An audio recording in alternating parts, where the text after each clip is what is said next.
ओम नमः सिद्धेभ्यः। ओम नमः सिद्धेभ्यः। ओम नमः सिद्धेभ्यः। नमः समय साराय स्वानुभूत्या च भासिते चित स्वभावाय भावाय सर्वभावान्तरच्छिदे अनंत धर्मणस्तत्वं पश्यन्ति प्रत्यगात्मना अनेकांतमयी मूर्ति नित्यमेव प्रकाशताम् वंदितु सब सिद्धि भुवे अचल मनोभवम गदिम पत्ते मोक्षामि समय पाहुड़ मिणमो सुध केवली घड़िदम। समय सार आचार्य कुंद कुंद देव द्वारा रचित कर्ता कर्म अधिकार गाथा नंबर 74। आज अपन गाथा 74 प्रारंभ करेंगे। 73 तक अपनी चर्चा हो गई है। इस गाथा में क्या चर्चा है उसकी उत्थानिका में टीकाकार आचार्य अमृतचंद्र क्या कहते हैं। कथम ज्ञान आश्रव निर्वृत्तो समकालत्वमिति चेत। अब प्रश्न करता है कि ज्ञान के होने का और आश्रव की निवृत्ति का समकाल एक काल कैसे है। उसके उत्तर रूप गाथा कहते हैं। अब ये जो शिष्य है ना वो ये प्रश्न पूछ रहा है कि साहब आश्रव से निवृत्ति और ज्ञान में प्रवृत्ति माने यहाँ अपना ज्ञान स्वरूप समझ में आया और वहां पर आश्रव से जीव निर्वृत्त हो जाता है तो क्या इन दोनों का काल एक है कि पहले जीव ज्ञान स्वभाव में प्रवृत्त होता है और फिर जाके वो आश्रव से निर्वृत्त होता है कि दोनों का काल अलग अलग है। ऐसा प्रश्न है। ख्याल में आया दीपक जी। अब देखो क्या कहते हैं गाथा में पढ़ते हैं।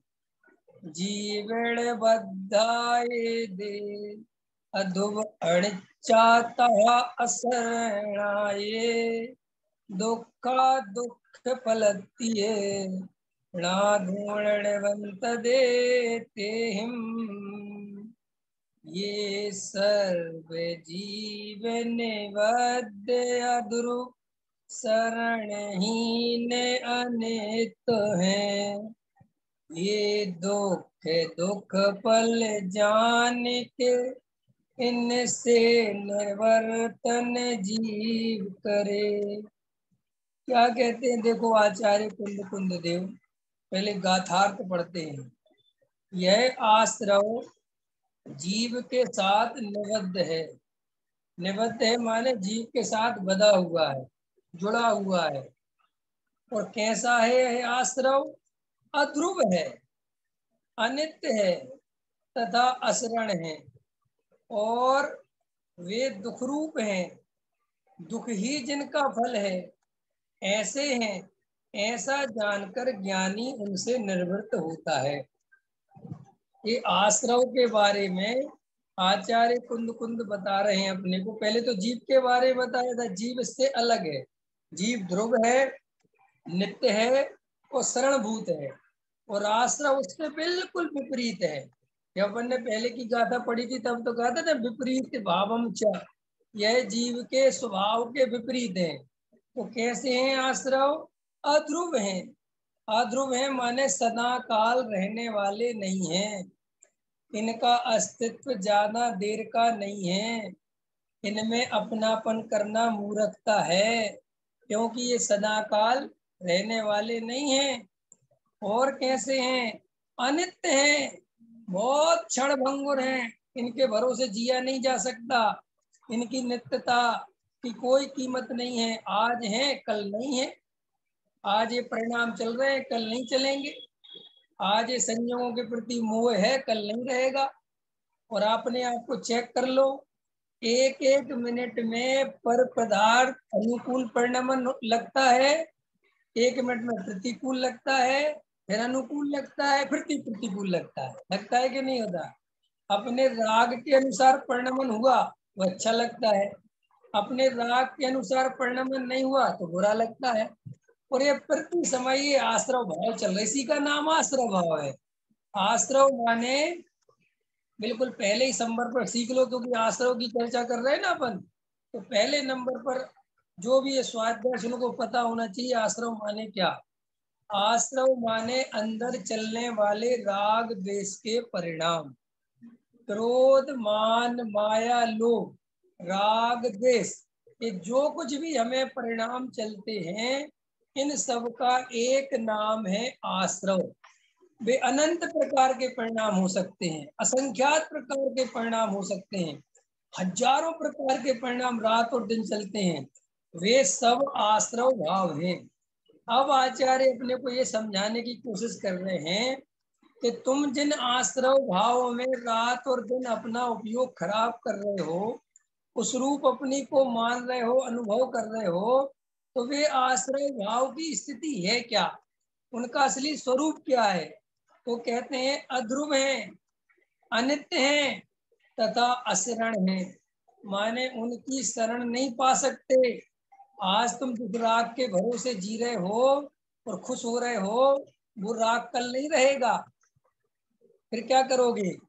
आज तुम देव सास गुरु की भक्ति पूजा पाठ कराते हो, लगता है बहुत अच्छा बहुत अच्छा, लेकिन ये भाव आश्रय करने योग्य नहीं है। इनमें ज्यादा खुश होने जैसा कुछ नहीं है। क्यों नहीं है। क्योंकि ये परिणाम कल नहीं रहेंगे। आज भले ही अच्छे परिणाम है, कल नहीं रहेंगे, क्या करोगे। इसलिए किसी भी प्रकार के परिणाम हो, चाहे अशुभ भाव हो चाहे शुभ भाव हो, उनकी कोई कीमत नहीं है। देखो आदमी जरा सी कोई प्रतिकूलता आते हैं और आत्महत्या कर लेते हैं, फांसी लगा लेते हैं, कुएं में कूद जाते हैं, आग लगा लेते हैं। अब वो क्यों हुआ उनके साथ कि एक समय के क्रोध में इतने डूब गए, इतने खो गए कि बस मरने को तैयार हो गए। ये भूल गए कि ये क्रोध अभी थोड़ी देर बाद चला जाएगा, इसके ज्यादा इसके चक्कर में नहीं फंसना। लेकिन आग लगा ली। देखा किसी को ऐसा आग लगा ली किसी ने, उसको अस्पताल में देखने जाओ तो फिर कहता है मुझे बचा लो भैया, मुझे बचा लो। कि तुमने ये आग लगा क्यों ली, कि मैंने क्रोध में आके लगा ली। अब लेकिन वो क्रोध नहीं रहा, लेकिन अब वो शरीर में तो जो आग लगी थी वो तो लग गई। अब वो तकलीफ हो रही है। अभी रिजल्ट आ गया 10वीं 12वीं वालों का, तो कई बच्चों को समझाते फिर रहे सबके सब एक्सपर्ट कि घबराना नहीं, फेल हो गए तो कोई बात नहीं, है ना, कम नंबर आए तो कोई बात नहीं। कि क्यों नहीं, तो बहुत अच्छा पढ़ा मैंने, उसमें लिखा था कि जरूरी नहीं है तुम कम नंबर आ गए तो तुम जिंदगी में फेल हो गए। ऐसा भी हो सकता है कि तुम्हारे अंडर में जो नंबर 1 की पोजीशन पे आया है वो तुम्हारे यहाँ नौकरी करे। ऐसा हो सकता है कि नहीं हो सकता। इसलिए संसार में किसी भी पर पदार्थ में इतनी आसक्ति नहीं होनी चाहिए कि हम उसके लिए मरने लड़ने के लिए तैयार हो जाए। लड़ने का भाव आ गया, क्रोध का परिणाम आ गया, अंदर श्रद्धा में निर्णय होना चाहिए कि ये क्रोध जितनी गति से आया है उतनी ही गति से अभी चला जाएगा, इसकी कोई कीमत नहीं, इसके भरोसे ज्यादा नहीं जीना। तो आचार्य अपने को समझाते हैं, बिल्कुल वही भाषा सरल कर देता हूं मैं, यही कह रहे हैं अपने आचार्य से। आचार्य कह रहे हैं कि वे अध्रुव हैं, उनमें ज्यादा सोचने जैसा कुछ भी नहीं है, अनित्य है, क्षण भंगुर है तथा असरण है। माने असरण है माने शरण लेने लायक नहीं है। और देखो, और वे दुख रूप हैं। दीपक जी दुख रूप है कि नहीं। जब क्रोध आता है तो दुख होता है कि नहीं होता। दुख माने आकुलता, दुख माने आकुलता, बेचैनी, जिसे अपन आज की भाषा में कहते हैं बहुत बेचैनी हो रही है, बहुत गुस्सा आ रहा है, बहुत घबराहट हो रही है, मेरा डिप्रेशन में जा रहा हूँ। ये सब क्या है के लक्षण है, ये सब लक्षण दुख के हैं। अब आचार्य कहते हैं कि ये दुख तुम्हें अनुभव में आ रहा है कि नहीं आ रहा है। ये साहब बिल्कुल आ रहा है, बिल्कुल ठीक कह रहे हैं आप, ऐसे ही हो रहा है। अब आचार्य कहते हैं कि ये दुख रूप है और इनका फल भी दुख रूप है। ये जब पैदा होते हैं तब तो दुख देते ही हैं, और जो इनके पैदा होने के बाद जो आश्रव और बंद हो जाता है, जो कर्म बंध जाते हैं, वे आगामी काल में भी उदय आने पर फिर दुख देते। बोलो कितना दुख हो गया। वर्तमान में दुख दिया, और आगे भी दुख देंगे, इसलिए इनका फल भी दुख रूप है। ऐसा जानकर, अभी जानकर माने ऐसा अनुभव कर कर ज्ञानी उनसे निर्वृत्त होते हैं। तो अब इनसे निर्वृत्त होना पड़ेगा कि अगर ऐसा अनुभव आपको भी आ जाएगा तो आप निर्वृत्त हो जाओगे। बोलो जल्दी। दूध का जला हुआ छाछ भी फूक फूक कर पीता है, ये सुनी होगी कहावत। ऐसे आचार्य कहते हैं कि तुम्हारे साथ प्रॉब्लम क्या है, तुम शास्त्रों में से पढ़ तो लेते हो कि क्रोध बुरा है, तुम शास्त्रों में से पढ़ तो लेते हो कि मान बुरा है, तुम स्वाध्याय में, प्रवचन में, उपदेश में सुन तो लेते हो कि क्रोध, मान, माया, लोभ, पैसा मैसा कुछ दुख सुख सुख नहीं देता, ये सब दुख का कारण है, लेकिन अंदर में ये दुख रूप लगते नहीं। और ये दुख रूप कब लगते हैं? जब इनसे हमारा कुछ बुरा हो जाए।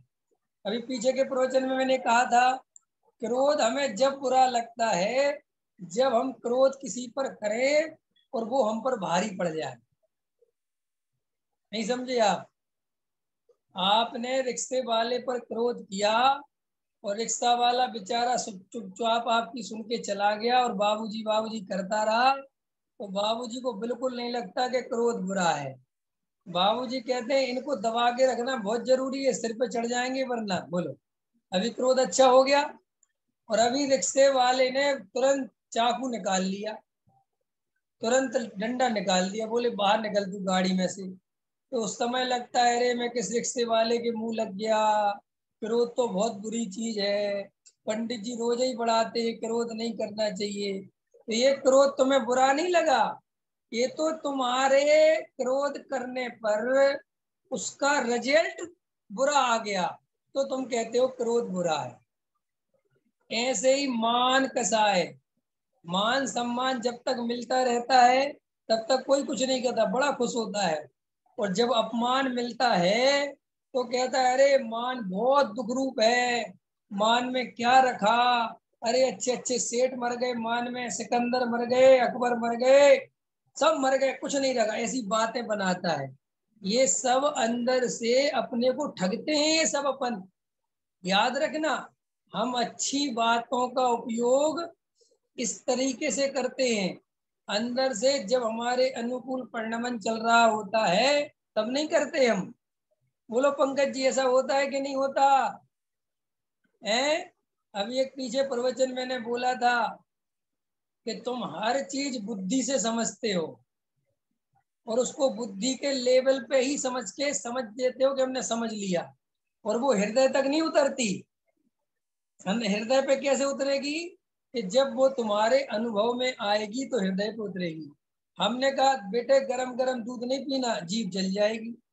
उसकी बुद्धि ने बात समझ ली, गरम गरम दूध नहीं पीना, लेकिन आज तक जला नहीं था, तो उसकी लापरवाही बंद नहीं होगी। और एक बार जल जाए, एक बार जीभ जल जाए, फिर किसी को बताने की जरूरत। माँ अपने बच्चे से कहती बेटे दूर रहे दूर रहे, ये गरम तवा है, इस पे हाथ बढ़ जाएगा तो जल जाएगा। छोटा बच्चा होता है, नहीं समझता, और एक बार हाथ पड़ जाता है तो फिर 100 फुट दूर रहता है कि नहीं रहता। ऐसे ही हम क्रोध, मान, माया, लोभ के बारे में शास्त्रों से पढ़ पढ़ के कितने बुरा बोले, बुरा है बुरा है बुरा है, लेकिन हमारे अंदर में परिवर्तन नहीं आ रहा है। इसीलिए आपको क्या लगता है कि हमें परिवर्तन हो ही नहीं रहा? भाई परिवर्तन इसलिए नहीं हो रहा है कि आप क्रोध, मान, माया, लोभ को ऊपर ऊपर से बुरा कहते हो, अंदर से तो बढ़िया मानते हो। अच्छा, लोभ कसा है, बुरी की अच्छी? जल्दी हाँ या ना है, बताओ मयूरी जी। बुरी है। एक गोल्ड का सेट चाहिए या डायमंड का? अरे साहब क्या बात करते हो, हमें तो कुछ नहीं चाहिए। नहीं अभी सस्ता चल रहा है, एक ऑफर है। हाँ तो फिर तो ले लेंगे। तो लोभ कैसा है? अनुकूलता देखती है तो भर जाती है, और प्रतिकूलता देखती है, अरे क्या रखा, अभी गोल्ड जैसे 50 रुपए है और उसको कहे कि 60 रुपए हो गया, तो कहोगे नहीं चाहिए नहीं चाहिए, और कहे 40 हो गया, अरे ले लो, बेटी के काम आ जाएगा भविष्य में। देखो तो लोभ कैसा है, तुरंत आ गई ना। तो ये सारी कसाएं अपनी जितनी भी अंदर भरी पड़ी हुई हैं, ये मौका देख के प्रकट होती हैं, और अपन क्या समझ नहीं पाते इनका असली खेल कि अपने अंदर भरा क्या क्या है। ऐसी एक कसाय के बारे में नहीं समझना, सारी वासनाएं अंदर भरी पड़ी हुई हैं और वे सब छुपा रखी हैं। कर्म का उदय अच्छा नहीं है, पाप का उदय है। रहना तो चाहता है महल में, लेकिन पुण्य का उदय नहीं है तो महल में कैसे रहेगा।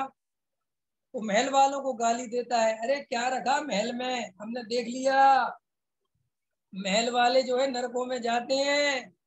ये महल वाले नरकों में जाते हैं कि नहीं ये मुझे पता नहीं, लेकिन तू पक्के में जाएगा। क्यों? क्योंकि जो तू दूसरे के प्रति जो तेरे कसाय भाव चल रही है ख्याल में है ना। अब ये चाहता तो है कि मैं विश्व विश्व सुंदरी लगूं या विश्व सुंदर लगूं, लेकिन अब जैसी शक्ल मिली है वैसी तो मिलेगी। तो जो विश्व सुंदर के जो अच्छे विश्व बढ़िया लेवल के सुंदर लोग होते हैं, अरे कहते जो ऊपर से सुंदर दिखते हैं अंदर से तो काले हैं, ऐसी सुंदरता क्या काम की। ये सब अंदर कसाय भाव ही चल रहा है। तुम इसे भ्रम से धर्म मत समझ लेना।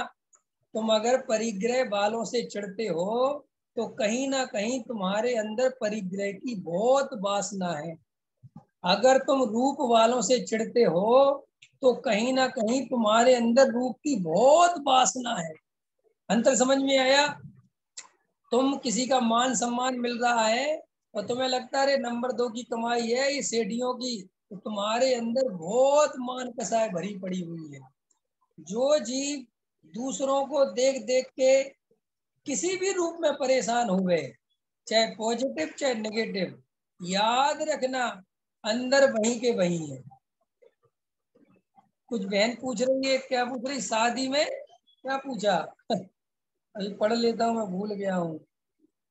हाँ लिखा होता है, ये तो ध्यान भी नहीं रहता। अभी फिर से लिखो अनीता जी, क्या बोला आपने? शादी में सच के जाते हैं बोला, क्या पूछा? ख्याल में है ना।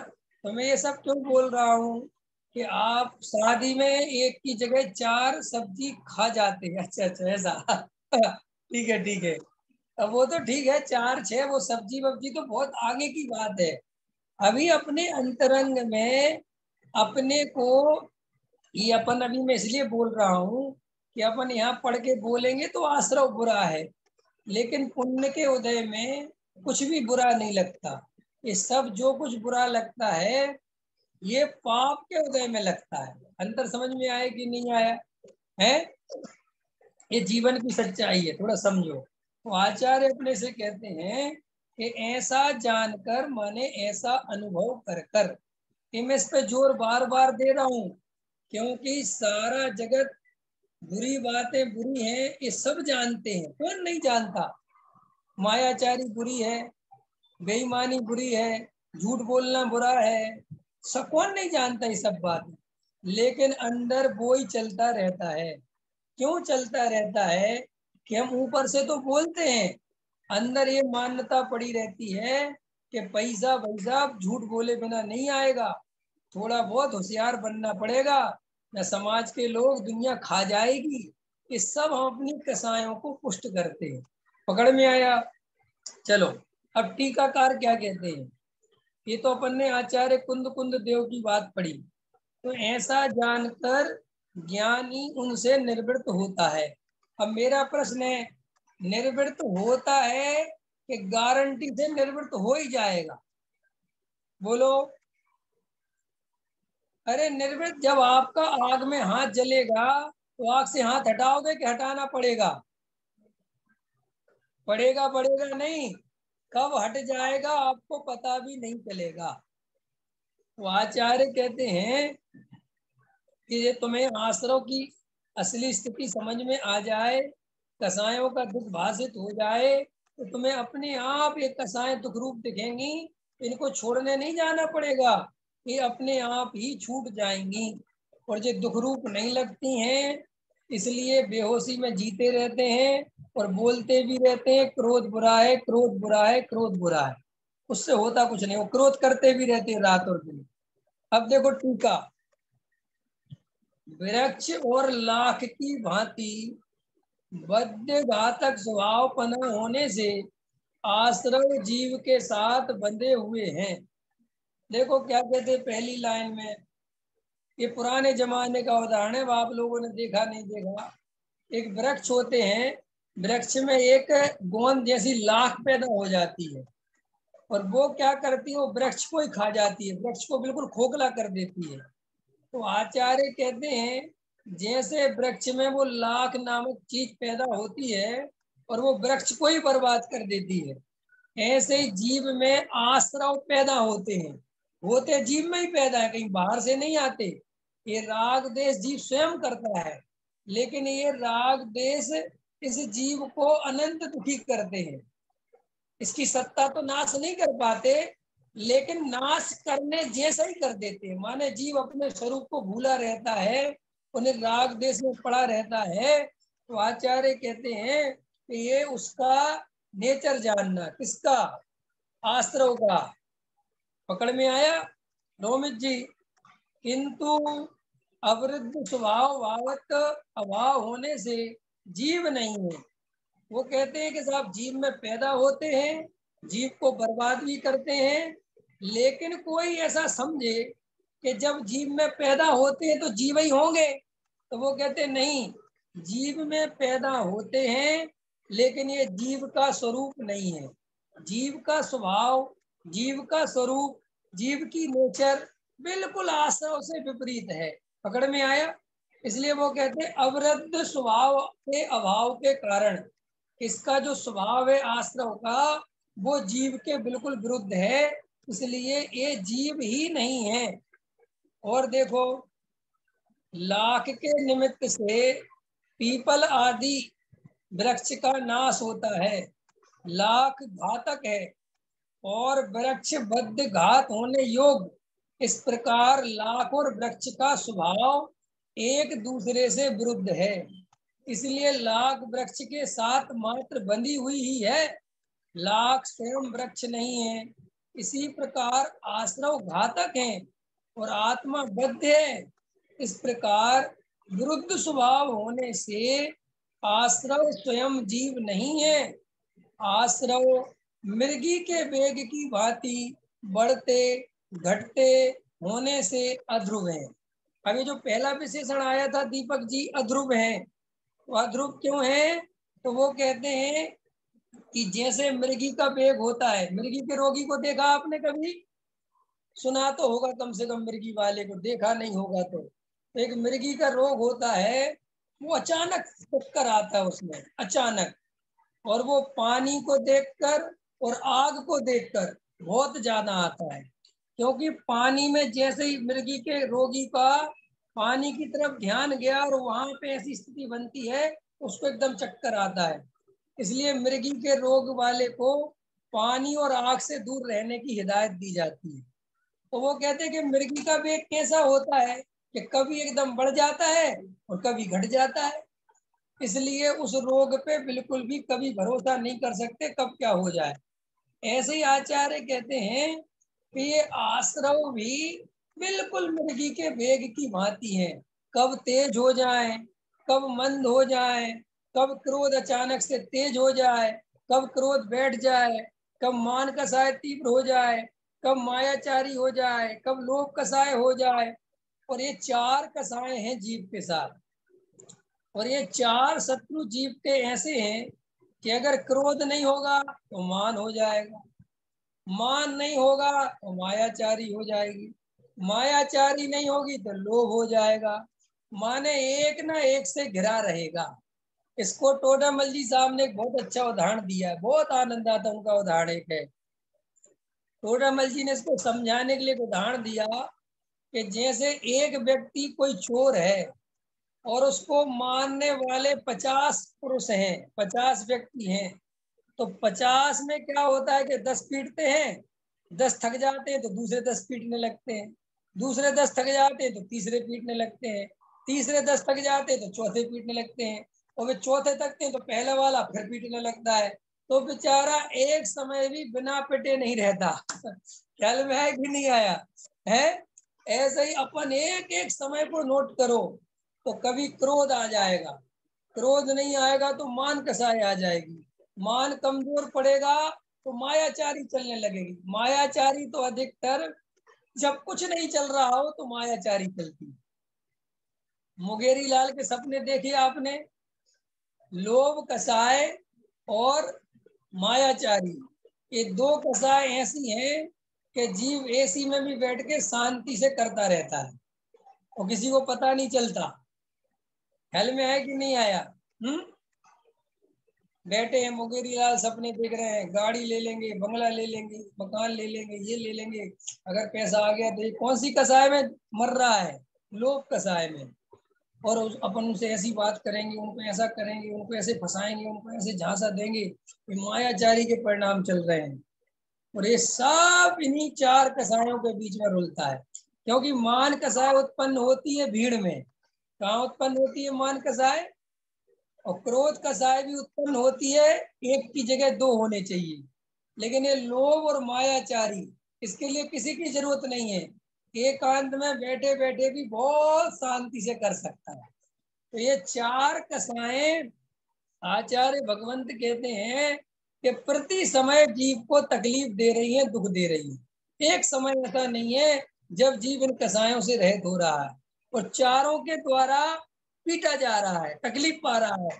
फिर भी आचार्य कहते हैं वेद ज्ञान के अभाव के कारण, काय के अभाव के कारण, वेद ज्ञान के अभाव के कारण इतनी पर्याय में तन्मयता है।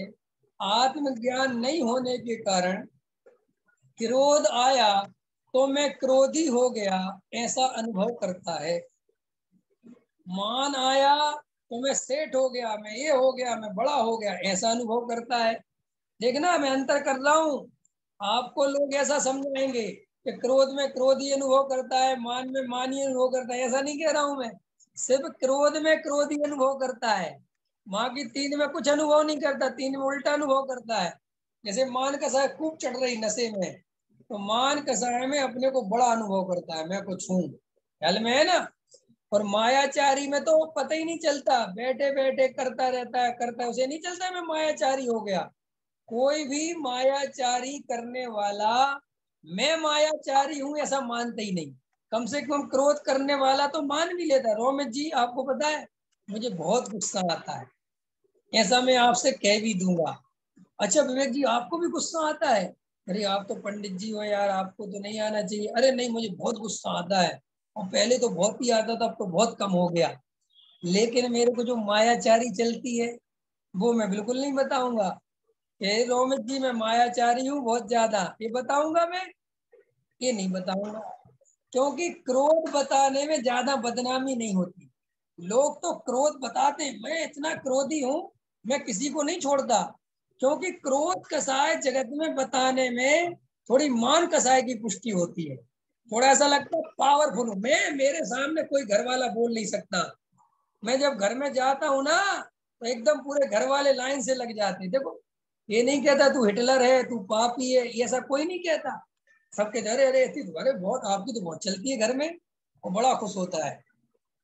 लेकिन ये मायाचारी करता है जो रात और दिन, ये किसी को नहीं बताता कि मैं मायाचारी करता हूँ। लोभ कसाय को भी अच्छा समझता है। अपन को अरे तुम बहुत लोभी हो, अरे भैया लोभ कसाय ऐसी बात नहीं है, मैं लोभी वोभी नहीं हूँ। मैं तो भैया एक एक समझ, पैसा बचाना चाहिए, पैसा अच्छी चीज है। अरे भैया बाप बढ़ाना भैया सबसे बड़ा रुपया। ऐसी उसके अंतरंग में लोभ कसाय में उपादेय बुद्धि पड़ी रहती है 24 घंटे। अंतर समझ में आया? अभी 2-3 दिन के पहले के प्रवचन में लिया था मैंने, सुना होगा किसी ने तो, कि अशुद्ध छोड़ता है और शुद्ध भोजन को अति रुचि पूर्वक करता है। सो ये तो समझ में नहीं आता कि मैंने तो राग छोड़ना था, तू खाली भोजन बदल के खुश हो गया। अंदर समझ में आया कि नहीं आया? तो ऐसे ही एक एक कसाय के बारे में लगाते जाना, आप समझना आपको सब क्लियर होता चला जाएगा कि जीवन में स्थिति क्या है। चलो अब आचार्य आश्रव के बाद दूसरा अध्रुव के बाद समझाते हैं। चेतन मात्र ही ऐसा देखो अपने को, चेतन मात्र ही जीव ध्रुव है, आश्रव अध्रुव है और मैं ध्रुव हूं। आश्रव अध्रुव है और मैं ध्रुव हूं। आश्रव अध्रुव है और मैं ध्रुव हूं। कि क्या कि ये जो भी क्रोध मान माया लोभ के परिणाम चल रहे हैं, ये रहेंगे नहीं, लेकिन मैं रहूंगा। रहूंगा कि नहीं रहूंगा? बचपन चला गया लेकिन मैं तो हूं। जवानी भी जा रही है और चली जाएगी, मैं तो हूं। बाल कल कम थे, ये ज्यादा थे, अब खत्म होने वाले, लेकिन मैं तो हूं। नहीं समझ में आया है? दीपक साय जी, समझ में आ रहा कि नहीं आ रहा? सब कुछ जा सकता है, मैं नहीं जा सकता। ना जाने बचपन में क्या क्या भाव थे, सब चले गए। न जाने जवानी में क्या क्या भाव थे, सब चले गए। अरे चलो, छोड़ो जवानी और छोड़ो बचपना। अरे जो अभी 1 घंटे पहले भाव थे वे ही चले गए, लेकिन मैं तो हूं। मैं तो हूं। तो आचार्य कहते, सुन, हम तुझे क्लियर कट अनुभव से बता रहे हैं, आश्रव अध्रुव है और तू ध्रुव है। इसलिए तू आश्रव का आश्रय मत करना, तू अपने जीव तत्व का ही आश्रय करना। अपने को आत्मा ही देखना, जीव ही देखना और उसी पर दृष्टि रखना। और देखो कैसे हैं आश्रव। आश्रव शीत दाह ज्वर के आवेश की भांति अनुक्रम से उत्पन्न होते हैं, इसीलिए अनित्य हैं। अब एक शीत दाह ज्वर होता है, देखा होगा तुमने। उसमें क्या होता है? शीत दाह ज्वर में एकदम ठंड लग के बुखार आता है, फिर एकदम गर्मी से बुखार आता है। कभी गर्मी लगती है, कभी ठंड लगती है, कभी गर्मी लगती है, कभी ठंड लगती है। तो ऐसा ही ये आश्रव है बिल्कुल। कभी किसी रूप में होते हैं, कभी शुभ भाव में होते हैं, कभी अशुभ भाव में होते हैं। कभी एकदम दया दान पूजा भक्ति के परिणाम चलने लगते हैं और कभी फिर क्रोध मान माया लोभ के परिणाम चलने लगते हैं। मंदिर में गए तो दया दान के परिणाम चलने लगे, बाहर निकले तो क्रोध मान माया के परिणाम चलने लगे। तो वो आचार्य कहते हैं कि ये आश्रव की कोई कीमत नहीं है। कभी तो शुभ भाव रूप होते हैं और कभी अशुभ भाव रूप होते हैं। तो तुझे मूर्ख ये पता नहीं है कि ये दोनों अपने नहीं है। तुम जैसे ही शुभ भाव होता है खुश हो जाते हो। ये शुभ भाव होने पर पंकज जी खुश क्यों होता है जीव? क्योंकि शुभ भाव का फल अच्छा है। ऐसी पढ़ाई कर रखी ना, शुभ से बढ़िया अनुकूलता मिलती है, अशुभ से प्रतिकूलता मिलती है में ना। इसलिए शुभ भाव होता है तो खुश होता है और अशुभ भाव होता है तो घबराता है। लेकिन आचार्य कह रहे हैं ये मिथ्या मान्यता है। न शुभ से जीव सुखी होता है, न अशुभ से जीव दुखी होता है। जीव दुखी होता है मिथ्यात्व से। ये बात अंदर से बिल्कुल सेट कर लो। कोई दुनिया में तुम्हें सुखी दुखी तभी कर सकता है जब तुम्हारे अंदर मिथ्यात्व होगा। अगर मिथ्यात्व नहीं होगा, दुनिया मर जाए तुम्हें दुखी करने के पीछे पड़ी रहेगी, तुम दुखी नहीं होगे। ख्याल में है ना? तो देखो, अनुक्रम से उत्पन्न होते हैं इसीलिए अनित्य हैं। अब मैं कैसा हूं? विज्ञान घन जिसका स्वभाव है, ऐसा जीव ही नित्य है। अभी विज्ञान घन क्या होता है? घन माने होता है चारों तरफ से ठोस। लोहे का जो औजार होता है ना, तो घन जिससे अपन पीटते हैं, लोहार, उसको कहते घन। तो वो जो घन होता है वो कहीं से भी फुसफुसा नहीं होता, कहीं से भी कमजोर नहीं होता, कहीं भी उसमें कोई और चीज चली जाए जगह ही नहीं होती। तो ऐसे ही आचार्य कहते जैसे घन है, ऐसे ही जीव ज्ञान दर्शन में घन रूप, माने उसमें ज्ञान से बना हुआ ऐसा ज्ञान का घन पिंड है कि उसमें किसी भी प्रकार की अन्य पदार्थ की प्रवेश नहीं पा सकता। उसमें से किसी भी प्रकार का कुछ निकल नहीं सकता और वो सदा काल एक रूप ठोस रहता है। ऐसे ही मेरा चैतन्य तत्व, मेरा आत्मा ऐसे स्वभाव वाला होने के कारण सदा काल नित्य है। माने उसका कभी नाश नहीं होगा, उसमें कभी कोई भी प्रकार की क्षीणता, कमजोरी कुछ नहीं होने वाली, किसी प्रकार का रोग शोक होने वाला नहीं है। देखो भाई, हम मोह के कारण दुखी हैं। काय के कारण दुखी हैं? मोह के। पर पदार्थों के कारण दुखी नहीं है। अगर हमारे अंदर मोह नहीं हो तो हमें कोई दुख नहीं हो। कि साहब हमें कैसे पता चले? ऋतु जी, बहुत देर में कैमरा खोला। विनोद जी, प्रमोद जी लेट आए क्या? हैं? अब मैं भी कल से लेट आऊंगा। हैं? अच्छा, मैं समय पे आऊंगा। ठीक है, ठीक है, ठीक। सही है। ऐसा ये जमाना आजकल वैसे ही ख्याल में है ना।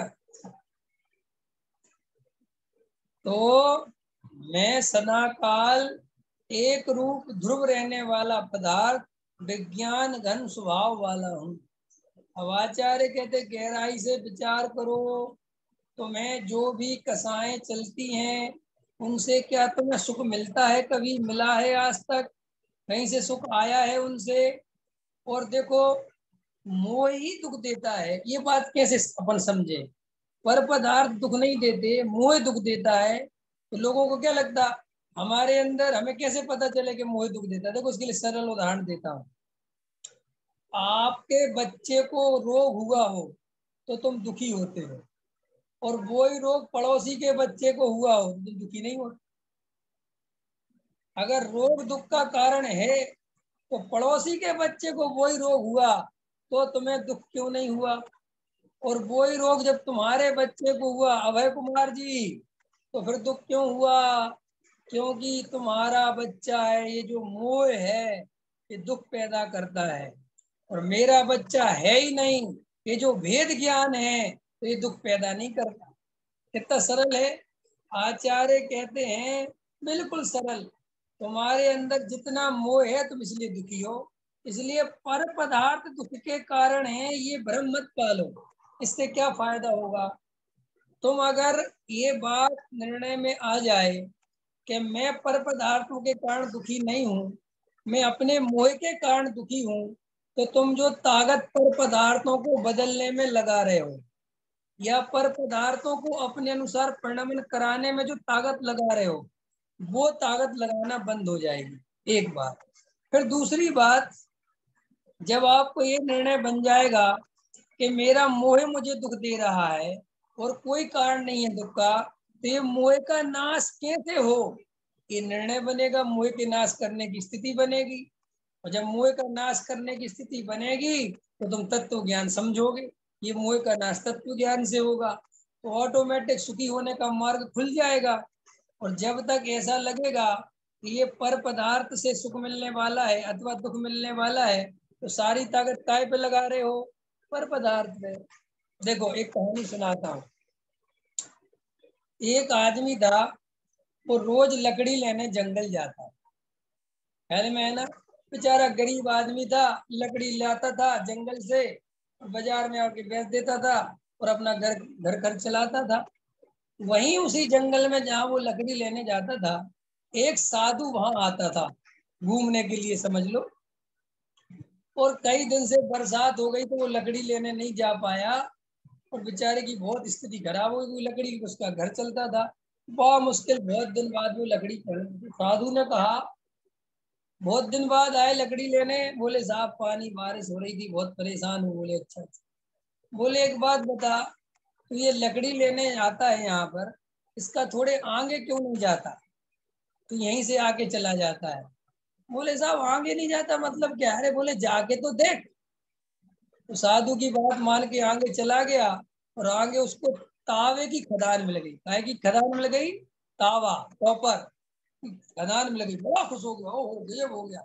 और उसने कॉपर लाके, तावा लाके बेचना चालू कर दिया बाजार में। बहुत पैसा आने लगा। एक दिन वो बड़ा खुश था। एक दिन साधु फिर मिला। अरे भले मूर्ख, बोले तू तावे के माने और आगे नहीं गया? अरे बोले साहब, क्या आगे क्या रखा, अब तो तावा मिल गया, अब तो दुनिया, अब तो जिंदगी बहुत बढ़िया है। बोले थोड़ा और आगे तो जाके देख। तो वो और आगे चला गया, तो चांदी की खदान मिल गई। तो वो तो आंखें खुली की खुली रह गई, चांदी की खदान। तो चांदी बेचने लग गया। अब तो बहुत पैसे वाला बन गया, बहुत करोड़पति हो गया। एक दिन साधु फिर मिला। साधु ने उसकी तरफ फिर देखा। बोले कैसे हो? बोले साहब बहुत बढ़िया, आपका आशीर्वाद, बहुत बहुत बढ़िया, बहुत बढ़िया। बोले तू उसके आगे नहीं गया? अरे बोले साहब अब कितना आगे भेजोगे, बहुत बढ़िया हूँ, तो मेरा जीवन बहुत बढ़िया चल रहा है। अरे बोले कुछ सोच तो सही, थोड़ा और आगे जा। आगे गया तो सोने की खदान मिल गई, तो और पागल हो गया। लेकिन अब सोने में मग्न हो गया, अब सोने में खुश हो गया, भूल गया सबके साधु ने क्या कहा था। फिर सोने में एकदम रहने लगा। एक दिन साधु और मिला, उसने कहा क्यों और आगे नहीं गया, यहीं रुक गया, सोने में अटक गया? बोला महाराज मुझे माफ करो, अब मुझे कहीं नहीं जाना, अब तो सोना मिल गया, अब तो मैं बहुत व्यापारी, बहुत पैसे वाला हूँ। फिर भी आप बार बार कहते तो आप ही बता दो कि उसके आगे क्या है। बोले सुन, उसके आगे हीरे की खदानें हैं। हीरा? तो फिर भागा, फिर हीरे की खदान में अटक गया। बोले अब इससे तो बड़ा कुछ हो ही नहीं सकता। फिर एक दिन साधु मिला, साधु ने कहा क्यों और आगे चल? बोले अब कहीं नहीं जाऊंगा, इसके आगे तो कुछ होता ही नहीं। फिर भी साधु ने कहा आगे है बहुत कुछ, बता चलेगा? बोले नहीं जाना, मुझे कहीं नहीं जाना। तो साधु कहता है कि उसके आगे तुझे चैतन्य के हीरे मिलते। ये तो जड़ हीरे हैं। कौन से हीरे हैं ये? जड़। और ये तुझे सुखी नहीं कर रहे, मैं तुझे देख रहा हूँ। तेरी लोभ कसाय बढ़ गई है, मान कसाय बढ़ गई है, और रात और दिन जोड़ने में लगा हुआ है, लेकिन तू सुखी नहीं हुआ। ये तो मैंने तुझे जो आगे आगे की खदान बताई थी, ये तो मैं तुझे संसार का स्वरूप बता रहा था कि जीव को एक खदान मिलती है तो उसी में अटक जाता है, उसके आगे नहीं जाता। आगे जाए तो दूसरी में अटक जाता है, तीसरे में अटक जाता है। और जो अंदर चैतन्य हीरा है, जो चैतन्य तत्व है, जो सबसे अंदर छुपा हुआ है, जो सबसे आखिरी की खदान है, वहां तक इसकी नजर नहीं जाती। तो साधु कहता है कि ऐसे ही प्रत्येक संसारी जीव की स्थिति है। रुपया, पैसा, मकान, दुकान, स्त्री, कुटुंब, परिवार, भाई बहन, पहले जन्म लेता है तो माँ बाप को अपना मानता है, फिर माँ बाप से आगे बढ़ता है तो भाई बहन को अपना मानता है, भाई बहन से आगे बढ़ता है तो दोस्त यारों को अपना मानता है, दोस्त यारों से आगे बढ़ता है तो रुपया पैसा जोड़ने की तरफ जाता है, रुपए पैसे से आगे बढ़ता है तो अपनी पत्नी को अपना मानता है, पत्नी से आगे बढ़ता है तो बच्चों को अपना मानता है, और जिंदगी पूरी खत्म कर लेता है। जबकि जो अंदर चैतन्य रूपी खदान है, उस तरफ उसकी दृष्टि नहीं जाए, और अपने को ऐसा सोचता है। कई लोग आपको मिलेंगे, हम तो पंडित जी अपने जीवन में बहुत संतुष्ट हैं। कि क्यों संतुष्ट हो, क्या बात है? देखो, हमारा 200 गज का मकान है, बढ़िया दुकान है, हमारा बहुत अच्छा मंदिर है, रोज स्वाध्याय चलता है, सुबह शाम स्वाध्याय सुनते हैं, हमारे यहाँ बहुत अच्छे पंडित जी रहते हैं, महाराज जी वगैरह आते हैं तो हमारे यहाँ आहार करते हैं, और इन्हीं बातों में खुश होता रहता है। ओके साहब, वो धर्म सम्यक दर्शन तो वो तो चल ही रहा है, अपन तो लगे ही हुए हैं, और ये सब पुण्य के उदय में गाफिल है, और ये बहुत चला जाएगा। तो ऐसे अपने अपने को चेक करो, अपन अंदर से निर्णय करो कि कहीं हम लोग भी तो उस चैतन्य की दृष्टि नहीं कर रहे, और इन्हीं भावों में, इन्हीं परिणामों में, इन्हीं संयोगों में रात और दिन लगे हुए हैं, रात और दिन। मंदिर कराए, घर आ गए, घर में राग देश करे, मंदिर में भगवान के सामने खड़े हो गए, नमोकार मंत्र बोला, चत्तारी मंगल बोला, स्तुति बोली, पूजा करी, फिर घर आ गए। घर में आके फिर वही पत्नी, फिर वही झगड़े, फिर राग देश, फिर मंदिर चले गए, फिर वही कमाई, कुछ पैसा जोड़ लिया, कुछ कर लिया, कुछ कर लिया, कुछ मकान खरीद लिया, कुछ बना लिया, महाराज जी आ गए तो आहार करा दिया, भैया वृत्ति कराए। और ये ऐसे ही तो नहीं सोचते कि हमारा जीवन ऐसे ही जा रहा है। अगर हमारा जीवन ऐसे ही जा रहा है और आपको ये भ्रम हो रहा है कि हमें सम्यक दर्शन की प्राप्ति हो जाएगी, तो सम्यक दर्शन की प्राप्ति नहीं होगी। सम्यक दर्शन की प्राप्ति करने के लिए भाग्यवती जी, भाग्य के भरोसे नहीं बैठना, पुरुषार्थ करना। सम्यक दर्शन पुरुषार्थ से मिलता है, रुपया पैसा मकान भाग्य से मिलता है। क्या कहा मैंने? जल्दी बोलो, इस बात को दोहरा लो। रुपया पैसा मकान दुकान परिवार कुटुंब भाग्य से मिलता है, और सम्यक दर्शन पुरुषार्थ से मिलता है। लेकिन हम इतने खतरनाक हैं, सम्यक दर्शन को भाग्य के भरोसे छोड़ दिया, क्रमबद्ध पर्याय के भरोसे छोड़ दिया, और रुपया पैसा मकान दुकान अपने भरोसे चलाता है, इसको चलाऊंगा मैं, रुपया मैं कमाऊंगा, पैसे मैं लगाऊंगा, घर मैं बनाऊंगा। अरे भाग्य भरोसे थोड़ी बनता है, मेहनत करनी पड़ती है। श्री गुरु कहते हैं हमने तुझे क्रमबद्ध प्रक्रिया इसके लिए समझाई थी कि तू रुपया पैसा मकान दुकान में तो ताकत लगाना, और सम्यक दर्शन की बात आ जाए तो पर्याय अपनी योग्यता से होती है। ये अंधेर नगरी चौपट राजा मत कर लेना, ये जीवन चला जाएगा। समझ में आया दीपक जी? सम्यक दर्शन की बात आए तो अभी ले सकता हूँ, मेरे हाथ में है। और घर गृहस्थी की बात आए तो कहना मेरे हाथ में नहीं भैया, पर पदार्थ का परिणमन कराना। मैं कौन होता हूँ किसी का परिणमन कराने वाला? तो वहां से होना फ्री और स्वभाव में लगाना अपना उपयोग। जब जीव पर से हटेगा तो स्वयं में ही जाएगा, ऐसा ही वस्तु का स्वरूप है। क्लियर हो गई? तो अपन ने दो विशेषणों की चर्चा कर ली, अपना आज का समय हो गया। ठीक है ना? विज्ञान घन जिसका स्वभाव है ऐसा जीव ही नित्य है, यहाँ तक अपन ने चर्चा कर ली। चलिए बहुत दिन हो गए आप लोगों से बातचीत नहीं हुई, अभी मैं आप लोगों को मतलब अनम्यूट कर देता हूँ। किसी को कुछ प्रश्न पूछना हो तो पूछ लो। और एक सूचना और देनी है, मैं देता तो रहता हूँ, बहुत सारे लोग मेरे से यूट्यूब पे पूछते क्लास कब होती है, क्लास कब होती है। तो सभी लोग जो भी नए जुड़ते रहते हैं सभी को सूचना दे दूं, क्लास हमारी संडे को तो होती है। और अभी अभी मेरा क्या है कि थोड़ा सा भी अनुकूलता बनेगी तो अपन ने सोचा है शनिवार और रविवार को समय सार की क्लास होगी, 2 दिन लगातार, शनिवार और रविवार 9:15 बजे रात में होती है। और जिन भाइयों को भी एक ग्रुप वगैरह में ऐड नहीं है और ऐड होना हो तो मेरे नंबर पर वो ऐड हो जाएं और मुझे एक नंबर पर व्हाट्सएप डाल दें। मेरा नंबर 9540911530, ये मेरा नंबर है।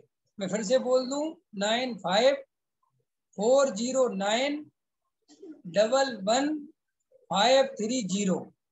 इस नंबर पर आप व्हाट्सएप भेजेंगे, उसी पर एक ग्रुप बना हुआ है, उस पर लिंक आती है, फिर आप उसमें ज्वाइन हो सकते हैं। तो ये मुझे बोलना था। चलिए अब आप लोगों को बहुत दिन से कुछ पूछना हो, कुछ बात करनी हो